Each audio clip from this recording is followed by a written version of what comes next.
अंबरनाथ शहरामध्ये आज 59 जागांसाठी मतदान पार पडलेत. मात्र आत मतमोजणी आहेत. मी सध्या अंबरनाथ पश्चिम भागातील महात्मा गांधी शाळेजवळ आहे आणि ह्याच ठिकाणी आज सकाळी 10 वाजता ही मतमोजणी सुरू आहे. 59 जागांसाठी ही मतमोजणी आज पार पडणार आहे. तर या ठिकाणी जर बघितलं जयत अशी तयारी झालेली आहे. ह्या ठिकाणी उमेदवार यांना बसण्यासाठी या ठिकाणी व्यवस्था करण्यात आली आहे. तसंच आपण जर बघितलं जे ही जाळी आहे त्या जाळीच्या मागे हे जे दोन्ही पक्षातले असतील जे उमेदवार आहेत ते त्या जाळीच्या मागे बसले जातील आणि ह्या ठिकाणी ज्या EVM मशिनी असतील किंवा जी मतमोजणी असेल ती ह्या ठिकाणी पार पडणार आहेत.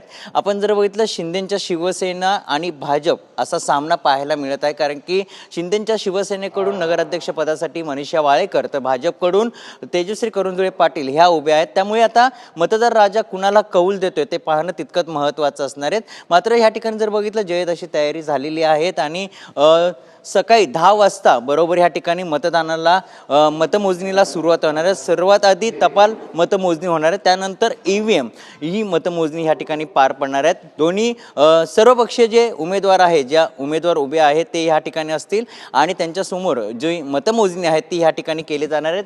तसंच ह्या ठिकाणी जर बघितलं जे निवडणूक निर्णय अधिकारी असतील मुख्य निवडणूक निरीक्षक असतील ते सगळे ह्या ठिकाणी बसले जाणार आहेत आणि त्यांच्यासमोर जर आपण बघितलं मोठ्या प्रकारचं डिस्प्ले असेल परत लॅपटॉप असेल किंवा LED स्क्रीन असेल ती देखील ह्या ठिकाणी लावण्यात आलं आहे. तसंच बाहेर मोठ्या प्रमाणात पोलिसांचा बंदोबस्त देखील लावण्यात आला. 100 मीटरच्या बाहेर जे कार्यकर्ते पदाधिकारी असतील त्यांना उभं केलं जाईल. फक्त आतमध्ये जे उमेदवार आहेत सर्वपक्षीयाचे ते उमेदवारांनाच फक्त आतमध्ये ठेवलं जाणार आहेत आणि त्यानंतर आता सकाळी बरोबर 10 वाजता ही मतमोजणीला सुरुवात होणार आहे. त्यामुळे आता मतदार राजा कुणाकुणाला कौल देतोय ते पाहणं तितकंच महत्त्वाचं असताना मात्र या ठिकाणी जर बघितलं शिंदेंच्या शिवसेना आणि भाजपचा असा विरुद्ध सामना पाहायला मिळणार आहे.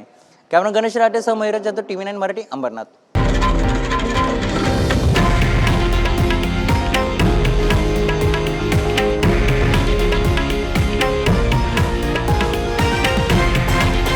हे आहे देशातील नंबर 1 न्यूज नेटवर्क आणि आपण पाहत आहात TV9 मराठी, एकमेव.